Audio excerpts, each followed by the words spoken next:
Hello viewers, துலாம் ராசி நேயர்களுக்கு அடுத்து வரக்கூடிய 7 நாட்களில் என்ன மாதிரியான மாற்றங்களானது ஏற்பட போகுது என்பது குறித்த ஒரு ஜோதிட கணிப்புகளை தான் நம்ம முன்கூட்டியே தெரிந்து கொள்ள போகிறோம். பொதுவாகவே ஒவ்வொரு வாரமானது ஆரம்பிக்கும் போது இந்த வாரம் நமக்கு நல்லது நடக்குமா, தொழில் ரீதியாக நாம் ஏதாவது புதிதாக இன்வெஸ்ட்மெண்ட் பண்ணலாமா, ஆரோக்கிய ரீதியாக நமக்கு இருக்கக்கூடிய பிரச்சனைகளுக்கான தீர்வானது கிடைக்கக்கூடுமா என்பது போன்ற பல்வேறு விதமான குழப்பங்களானது இருக்கலாங்க. அப்படிப்பட்ட உங்களுடைய குழப்பத்தை தீர்த்து வைக்கக்கூடிய வகையில் தான் இந்த ஒரு வீடியோ பதிவானது அமைய போகுது அப்படின்னு சொல்லலாங்க.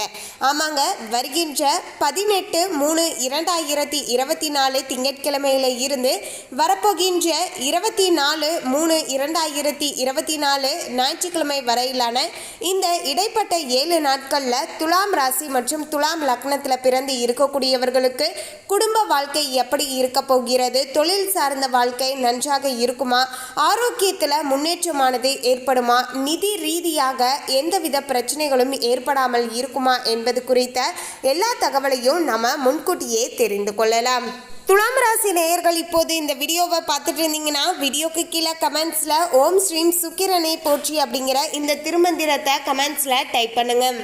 அதே போல் இன்னும் நம்ம சேனலை சப்ஸ்கிரைப் பண்ணலைன்னா சப்ஸ்கிரைப் பண்ணிக்கோங்க. அப்படியே பக்கத்தில் இருக்கக்கூடிய பெலைக்கானையும் ப்ரெஸ் பண்ணுங்க. வாங்க வீடியோக்குள்ளே போகலாம். அடுத்து என்ன நடக்க போகுது அப்படின்னு தெரியாத ஒரு நிச்சயமற்ற வாழ்க்கையை தானே நம்ம வாழ்ந்துட்டு இருக்கோம்.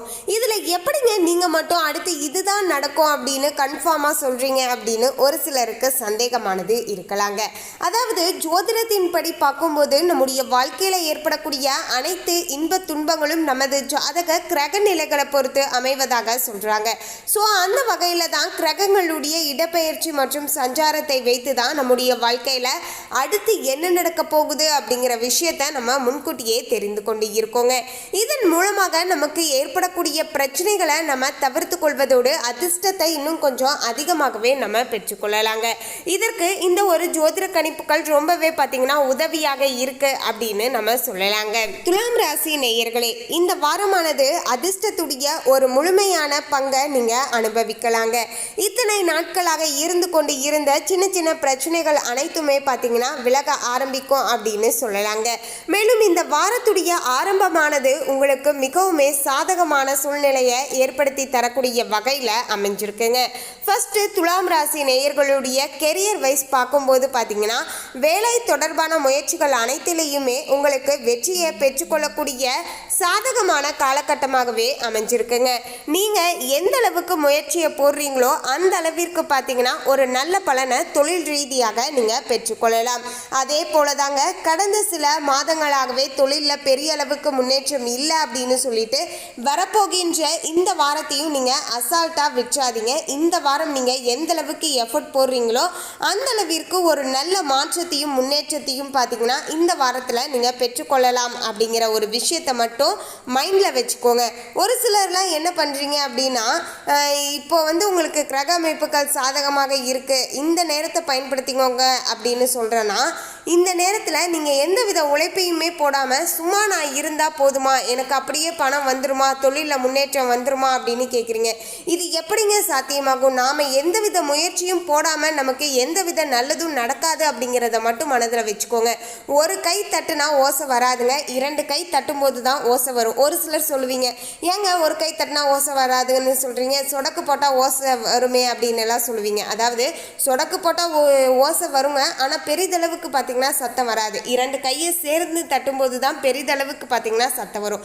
அதே போல தான் பெரிதளவுக்கு நம்முடைய வாழ்க்கையில் ஒரு நல்ல முன்னேற்றம், பொருளாதார ரீதியான முன்னேற்றம் எல்லாமே கிடைக்கணும் அப்படின்னு ஆசைப்பட்டீங்கன்னா கிரக அமைப்புகள் சாதகமாக இருக்கணும். ப்ளஸ் இதோடு பார்த்தீங்கன்னா உங்களுடைய முயற்சி இருக்கணுங்க. இந்த 2 விஷயத்தையும் நம்ம சரிவர செஞ்சுட்டு வரும்போது தான் பார்த்தீங்கன்னா மிகப்பெரிய அளவிலான பணக்கார யோகத்தை நம்மளால் பெற முடியுங்க. பலருமே பார்த்தீங்கன்னா தொடர்ந்து உழைச்சிட்டே இருப்பாங்க. ப்ளஸ் அவங்களுக்கு கிரக அமைப்புகளும் சாதகமாக இருக்கும் இருக்கும்போது தான் ஒரு பெரிய அளவிலான ஒரு முன்னேற்றத்தை அவங்களுடைய வாழ்க்கையில் பார்க்குறாங்க. ஸோ முடிஞ்ச அளவுக்கு பார்த்தீங்கன்னா இனி வருகின்ற நாட்கள் இது போல் கேட்காதீங்க. அதாவது நீங்கள் சொல்லிட்டீங்க பணம் வரும்னு சொன்னீங்க, தொழில் சிறப்பாக இருக்கும் அப்படின்னு சொன்னீங்க, ஆனால் எதுவுமே எனக்கு நடக்கலை அப்படின்னு சொல்லாதீங்க. எப்போதுமே நாமளும் பார்த்தீங்கன்னா முயற்சி போடணும். இப்போது நீங்கள் வந்து இந்த வாரம் உங்களுக்கு நல்லா இருக்குங்க, தொழிலில் சிறப்பாக இருக்குது அப்படின்னு சொல்லிட்டா நீங்கள் போய் ஏதாவது ஒரு பிஸ்னஸ் பண்ணுறீங்க அப்படின்னா, ஒரு எக்ஸாம்பிளுக்கு சொல்கிறேன், ஏதாவது ஒரு கடை வச்சுருக்கீங்க அப்படின்னா அந்த கடையை திறந்து நீங்கள் வியாபாரம் செஞ்சால் மட்டும்தான் உங்களுக்கு அதன் மூலமாகத்தான் நீங்கள் லாபத்தை பார்க்க முடியும். கடையெல்லாம் மூடி வச்சுட்டு நீங்கள் சொல்லிட்டீங்க எனக்கு லாபம் கிடைக்கும் அப்படின்னு சொல்லிட்டு வீட்டிலே இருந்தால் நமக்கு கிடைக்குமா? நம்ம பொருள் விற்குமா? விற்காது இல்லையா? ஸோ இது போல தாங்க நாமளும் எஃபர்ட் போடணும். ப்ளஸ் கிரகமும் இப்போ சாதகமாக இருக்குது. ஸோ இந்த நேரத்தை யூஸ் பண்ணிக்கோங்க. அதாவது காற்றுள்ள போதே தூற்றிக்கோள் அப்படிங்கிற ஒரு பழமொழி இருக்கு இல்லையா? ஸோ கிரக அமைப்புகள் சாதகமாக இருக்குது. இந்த நேரத்தில் நீங்களும் உழைச்சிங்கன்னா ஒரு நல்ல மாற்றத்தை பார்க்கலாங்க. உத்தியோகத்தில் இருக்கக்கூடியவர்களுக்கு முன்னேற்றத்திற்கான ஒரு வலுவான வாய்ப்பானது கிடைக்குங்க. உங்களுடைய வருமானமானது கணிசமான முறையில் உயரக்கூடுங்க. தொழிலதிபராக இருந்து சில காரணங்களால் உங்களுடைய முக்கியமான வேலையானது பாதியில் நின்று இருந்தால் இந்த நேரத்தில் உங்களுடைய பிரச்சனைகள் அனைத்துமே பார்த்தீங்கன்னா தீர ஆரம்பிக்குங்க. கடந்த காலத்தில் தொழிலில் ஏதாவது முடக்க நிலைகள் இருந்தால், ஏதாவது நீங்கள் வந்து ஸ்டாக் வாங்கலாம் அப்படின்னு நினச்சிருப்பீங்க, ஆனால் அங்கே பார்த்தீங்கன்னா ஸ்டாக் வந்து இல்லாமல் இருந்திருக்கும். ஸோ இது மாதிரியான சின்ன சின்ன பிரச்சனைகள், அதாவது அவங்கவுங்க தொழிலில் பார்த்தீங்கன்னா ஒவ்வொரு விதமான பிரச்சனைகள் இருந்திருக்கும். பொருள் வாங்குவதற்கு பிரச்சனைகள் இருந்திருக்கும், இல்லைன்னா நீங்கள் வச்சிருக்க பொருளை வந்து சேல் பண்ணுறதுக்கான ஒரு நல்ல வழி இல்லாமல் இருந்திருக்கும்.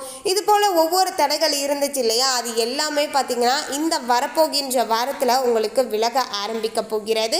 நல்லதானது நடக்க போகுது அப்படின்னு சொல்லலாங்க. பாதியில் நின்ற வேலைகள் எல்லாமே விறுவிறுன்னு நல்லபடியாக நடந்து முடியும். மேலும் உங்களுடைய நிதி நிலையும் மேம்படுங்க. உறவுகளை பொறுத்த வரைக்கும் இந்த வாரமானது சிறப்பான வாரமாக அமைய போகிறது. ஸோ மொத்தத்தில் பார்த்தீங்கன்னா தொழில் ரீதியாக பிரச்சனைகள் எதுவும் பெரிதாக கிடையாது. நீங்கள் எந்த அளவுக்கு எஃபர்ட் போடுறீங்களோ, எந்த அளவுக்கு உழைக்கிறீங்களோ அந்த அளவுக்கு லாபத்தை பார்க்கலாங்க. நீங்கள் ஒரு 5 மணி நேரம் உழைக்கிறீங்க அப்படின்னா அந்த 5 மணி நேரத்துக்கான ஒரு நல்ல லாபத்தை நீங்கள் பார்த்தீங்கன்னா கணிசமான முறையில் பார்க்கலாம் அப்படிங்கிறதுல சந்தேகம் வேண்டாங்க. அடுத்து துலாம் ராசி நேயர்களுடைய குடும்ப வாழ்க்கையை எடுத்துக்கொள்ளும் போது பார்த்தீங்கன்னா குடும்ப வாழ்க்கையிலையும் பெரிதாக பார்த்தீங்கன்னா பிரச்சனைகள் எதுவும் இருக்காது. சுமூகமாக ஒரு நல்லபடியாகத்தான் இருக்கும் அப்படின்னு சொல்லலாங்க. உறவுகளை பொறுத்த வரைக்கும் இந்த வாரம் சிறப்பாக இருக்கும். உங்களுடைய அண்டை வீட்டாருடன் நல்ல நடத்தையை பேணுமாறு அறிவுறுத்தப்படுகிறது. அதாவது சின்ன சின்ன மனஸ்தாபங்கள் ஏற்படலாம், சின்ன சின்ன விஷயங்களாக இருக்கலாம். அதற்கு நாமளும் ரியாக்ட் பண்ணோம் அப்படிங்கிற அவசியம் கிடையாதுங்க. ஸோ இதெல்லாம் ஒரு ஜஸ்ட்டு சும்மா அப்படிங்கிற மாதிரி விட்டுட்டு போங்க. நமக்கு நிறைய வேலைகள் இருக்குது, அதெல்லாம் நம்ம கவனத்தில் எடுத்துக்கோங்க. இந்த மாதிரியான சின்ன சின்ன பிரச்சனைகள், பக்கத்து வீட்டாருடன் பிரச்சனை, இது போன்ற சின்ன சின்ன விஷயங்களுக்கு அப்செட் ஆகி நீங்கள் பார்த்தீங்கன்னா அப்படியே வந்து உட்காந்து தொழில் ரீதியாக இப்போது தான் நல்லா இருக்குது, ஸோ அதையும் நீங்கள் கவனம் செலுத்த முடியாத ஒரு சூழ்நிலைக்கு போகாதீங்க. ஸோ முடிஞ்ச அளவுக்கு பார்த்தீங்கன்னா கொஞ்சம் மற்றவர்களுடன் சரி அப்படின்ட்டு கொஞ்சம் அனுசரணையாக நடந்துக்கோங்க. இப்படி நடந்து கொள்ளும்போது அண்டை வீட்டாருடன் எந்தவித பிரச்சனைகளும் ஏற்படாது, நமக்கும் மன சங்கடமும் ஏற்படாது. நிதி நிலையானது வலுவானதாக இருக்க கொடுங்க. நல்லபடியாக தொழில் இருக்குது, அப்போது நிதியும் பார்த்திங்கன்னா உங்களுக்கு சிறப்பாகத்தான் இருக்கும். ஸோ வருமானத்தில் பிரச்சனைகள் இருக்காது. கடனில் இருந்து நீங்கள் தப்பித்து கொள்ளலாம். அதாவது நிறைய கடன் வாங்கி இருப்பீங்க இல்லையா? அந்த கடனை பார்த்திங்கன்னா அடைக்கக்கூடிய ஒரு நல்ல சூழ்நிலை மாற்றமும் ஏற்படும். கடனில் இருந்து நீங்கள் கொஞ்சம் விடுபடலாங்க. மேலும் ஆரோக்கியத்தை பொறுத்த வரைக்கும் பார்த்தீங்கன்னா ரொம்ப சிறப்பாக இருக்குது அப்படின்னு சொல்ல முடியாது. ஓரளவுக்கு ஆவரேஜாக பார்த்தீங்கன்னா உங்களுக்கு இருக்குது. உங்களுடைய அன்றாட வழக்கத்தில் சில நல்ல விஷயங்களை சேர்த்து கொள்ளும்போது இன்னும் உங்களுடைய ஆரோக்கியமானது சிறப்பானதாக மேம்பட ஆரம்பிக்கும் அப்படின்னு சொல்லலாங்க.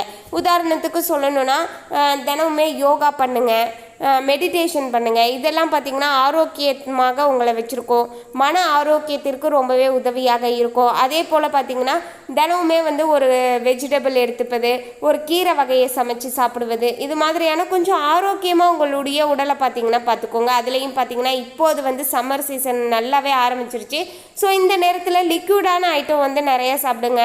மோர் அந்த மாதிரியெல்லாம் கொஞ்சம் உணவில் சேர்த்திக்கும் போது பார்த்திங்கன்னா இப்போது இந்த வெயில் காலத்தில் ஏற்படக்கூடிய சின்ன சின்ன பிரச்சனைகளை பார்த்திங்கன்னா ஆரோக்கிய ரீதியாக வரக்கூடிய பிரச்சனைகளை தவிர்த்து கொள்வதற்கு ரொம்பவே பார்த்திங்கன்னா உதவியாக இருக்க கொடுங்க.